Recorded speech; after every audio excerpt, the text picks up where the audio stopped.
तप्त कांचन गौरांगी राधे वृंदावनेश्वरी वृषभानुसुते देवी प्रणमामि हरिप्रिये। जय जगन्नाथ। सिद्धार्थ भक्ति निवेदित चित्तबोध कार्यक्रम को आपण मानकु स्वागत जनाउछि। चित्तबोध कार्यक्रम हेउछि अप्राकृत प्रेम मूर्ति श्री राधा और श्रीकृष्णंकर अमलिन प्रेम और भक्तिर भाव फलगु। महापुरुष अच्युतानंद केवल भविष्यवाणी करना, से होचंती बहु काव्य शास्त्र एवं पुराणर संहितार मध्य स्रष्टा। अकलित संहिता बोली तांकर गोटे छोटिया ग्रंथ अछि। ए अकलित संहितार से उल्लेख करिसंती 36 संहिता 78 गीता वंशानु सप्त 20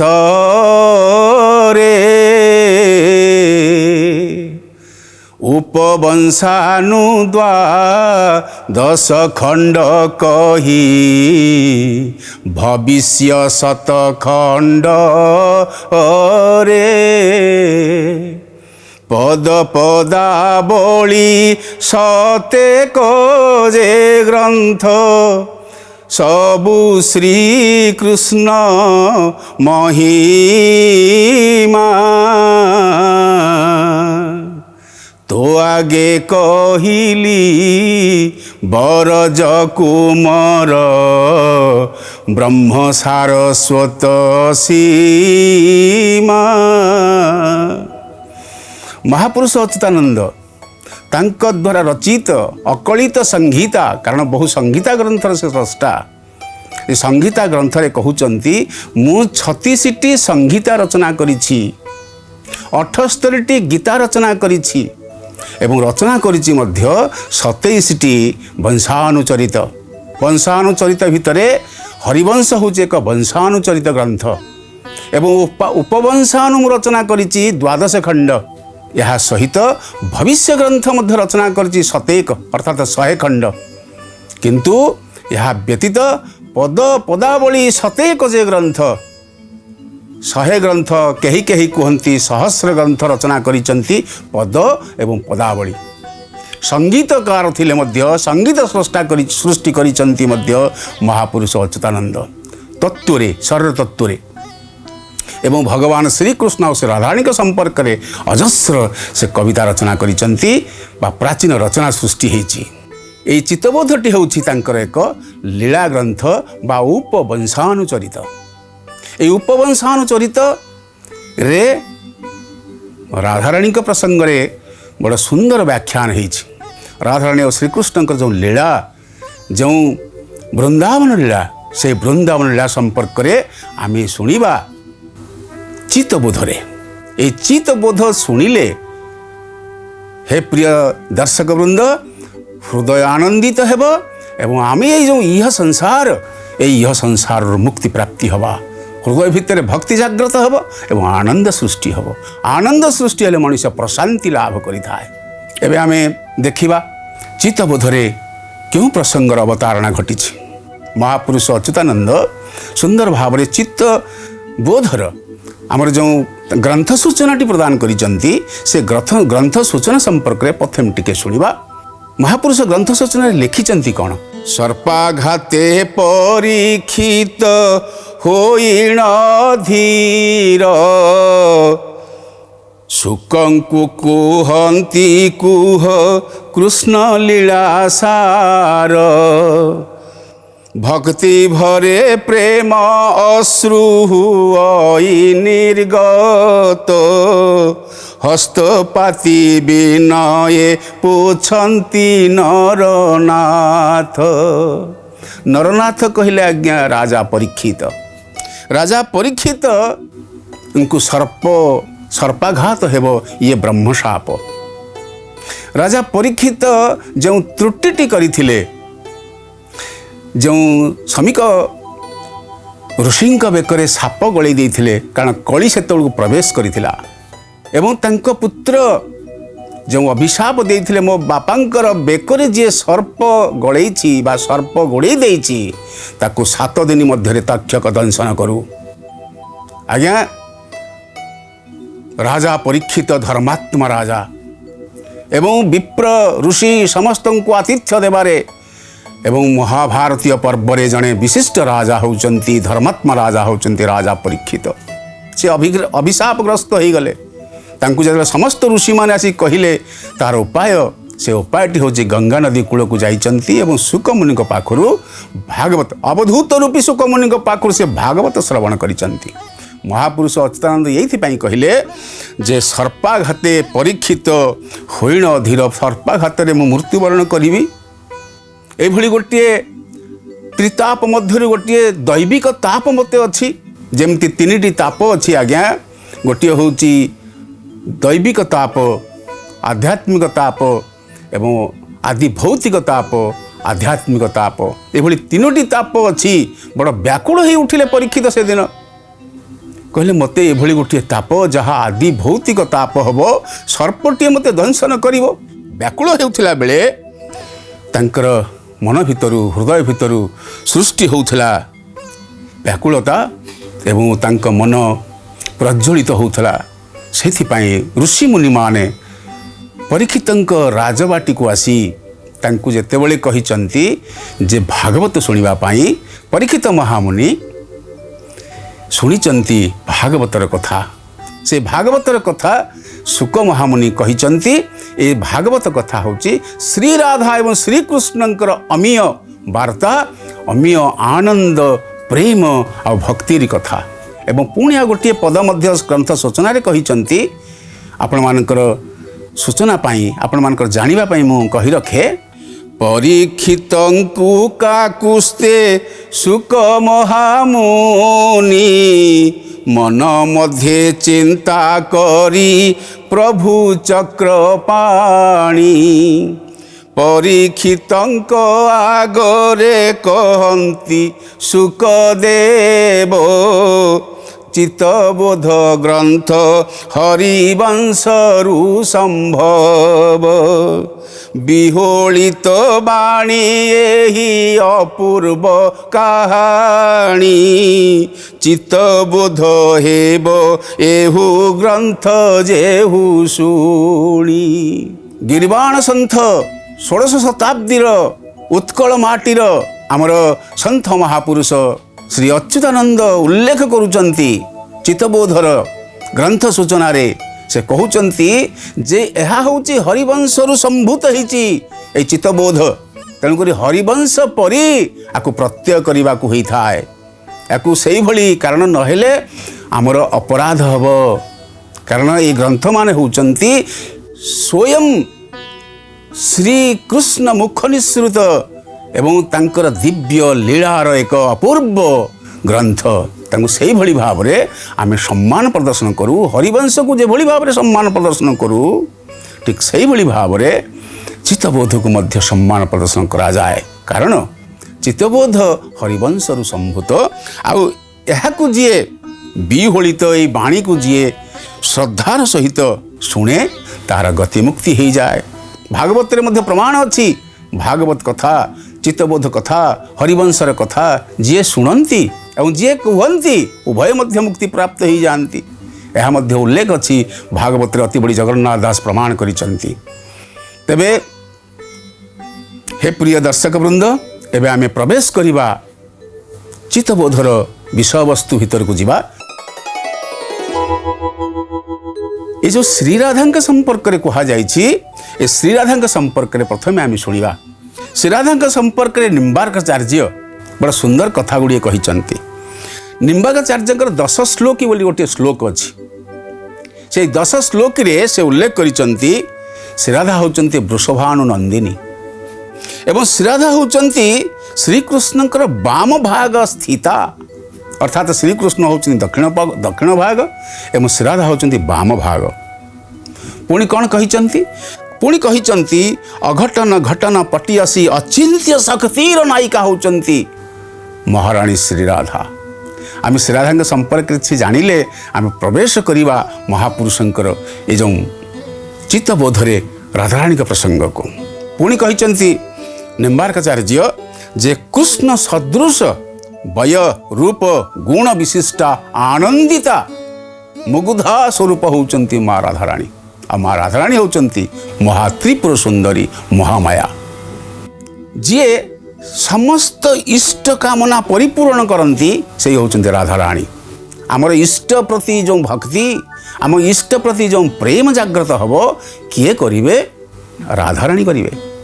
से निम्बार्काचार्य प्रमाण देइचंती जे समस्त इष्ट कामना परिपूर्ण कारिणी होउचंती श्री राधा।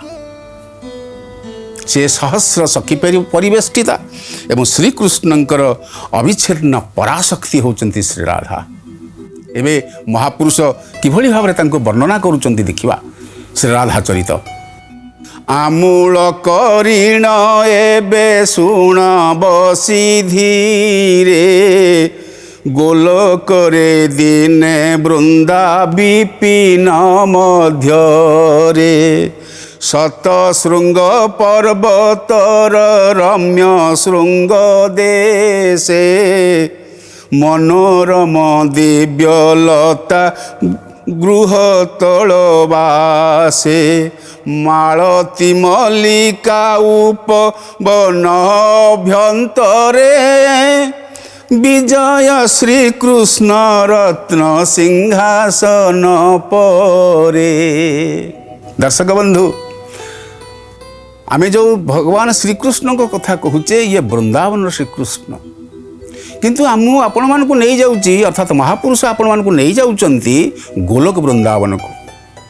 गोलोक वृंदावन रे जो वृंदा विपिन अच्छी वृंदा कानन अच्छी आमर तो ये वृंदावन रे तो वृंदा कानन अच्छी गोलोक वृंदावन रे वृंदा कानन अच्छी।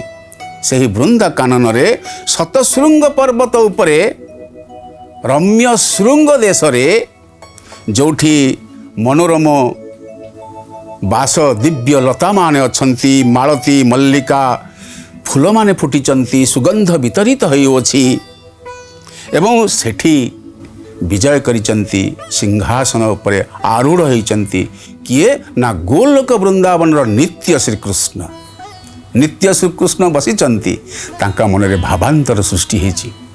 तांका मन रे कौन भावांतर सृष्टि हेछि ना सेही क्षणी ताहांकर इच्छा अनुसारे आपना शरीर दुई भाग हेला खरे आउ दक्षिण अंशटी पूर्व भागरे रहिला बाम अंश राधा रूपे प्रकाशित हेला।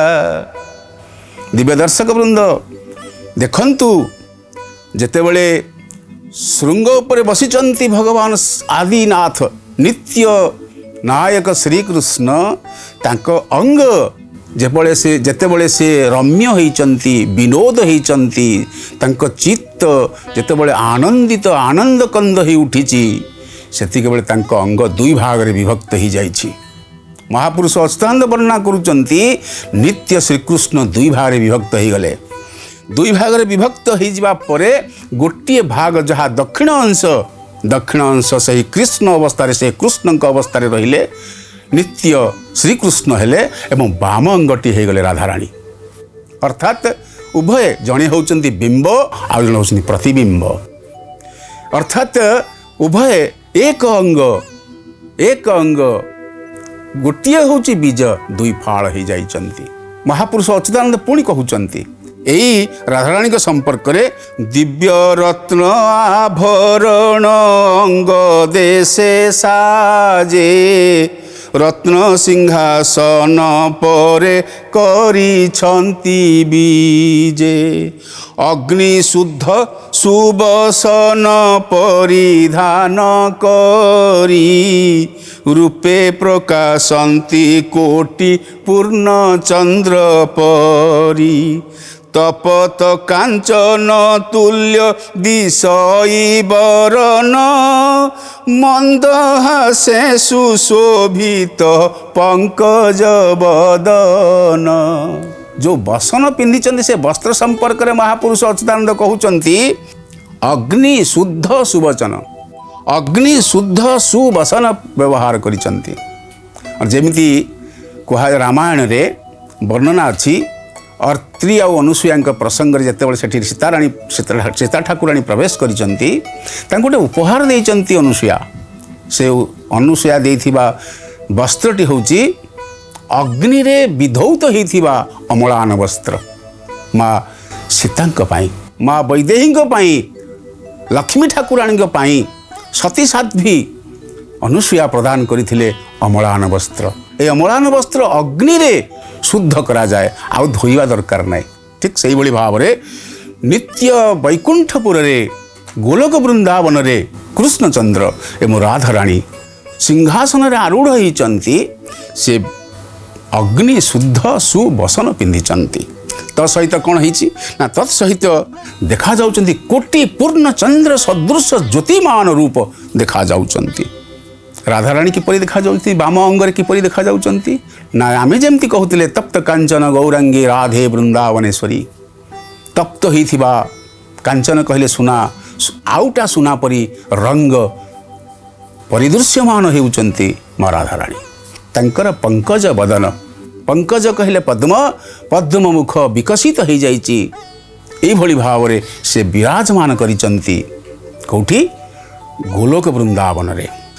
नव जौबने पूर्ण बयव शोभा मन मथ रथ तुल्य नितंबर प्रभा कामरे आतुर होई ताहांकर मन अस्थिर भावरे हेउ थिला छन छन ताहांकु देखी श्री कृष्ण रसिक ईश्वर संभोग करिबा पाई हेले तत्पर।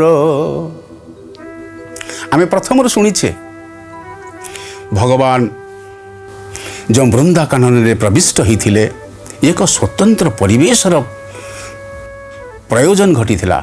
इच्छा करुथिले भगवान श्रीकृष्ण किसी गोटे स्वतंत्र कथा पाई, स्वतंत्र प्रेम रे आविष्ट होवा पई से चाहुथिले। एवं उभय अंग दुई फाड़ होला परे जो रत्न सिंहासन उपरे विराजमान करिचंती राधाराणी सहित सही नित्य श्रीकृष्ण का मन भितर विलास होइछि। किभली विलास आसीछि, किभली मत्त होइचंती, से किभली भाव इच्छा करिचंती। तांकर इच्छा होछि दिव्य, तांकर जन्म होछि दिव्य। जन्म अर्थात प्रकट हवा, से प्राकट्य स्वरूप हवा पाई जो इच्छा करिचंती राधाराणी सहित आलिंगित हवा पाई से इच्छा करिचंती।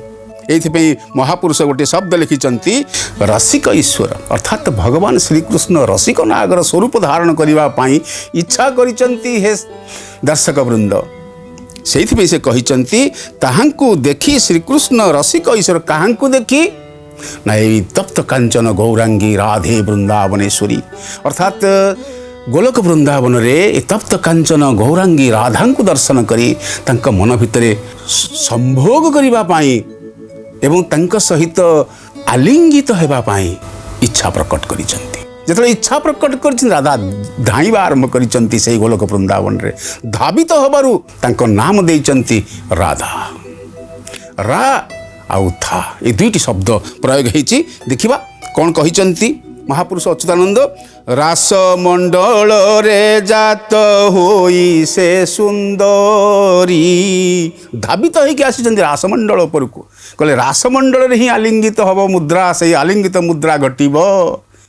नव जौबने पूर्ण बयव शोभा मन मथ रथ तुल्य नितंबर प्रभा कामरे आतुर होई ताहांकर मन अस्थिर भावरे हेउ थिला छन छन ताहांकु देखी श्रीकृष्ण रसिक ईश्वर संभोग करिबा पाई हेले तत्पर।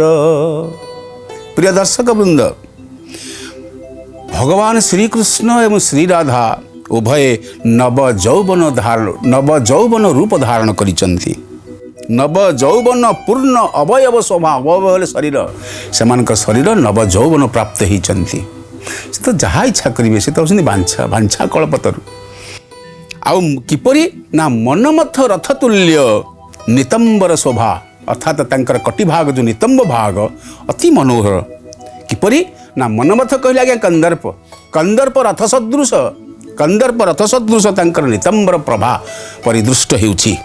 आउ यही समय राधाराणी को टे देखी तप्त कांचन गौरांगी टे दर्शन करुँच देखुंती नित्य श्रीकृष्ण जो देखुंट मन मध्य मनमथ भाव सृष्टि होती मन मध्य आतुरता सृष्टि होती आवेग सृष्टि होती आलिंगित करने एवं अस्थिर भाव मन उच्छन हो उठी राधाराणी सहित मिशिबाई ताहांको देखी श्रीकृष्ण ये गोटे शब्द लगे रसिक ठाकुर अर्थात रसिक नटनागर स्वरूप धारण करिवार गोटे प्रच्छन्न शब्द प्रयोग घटी एवं संभोग करने हेले तत्पर संभोग करने अर्थात आलिंगित होगापाई कारण ये तांकर जन्म दिव्य प्राकट्य एवं तांकर मध्य कर्म मध्य दिव्य कर्म अर्थात लीला हूँ दिव्य ए लीला जो माने बुझी पारती भगवान से ही माने ही मुक्ति प्राप्ति होता प्राकृत स्तर लीला करी नाहंती से अप्राकृतिक स्तर लीला करने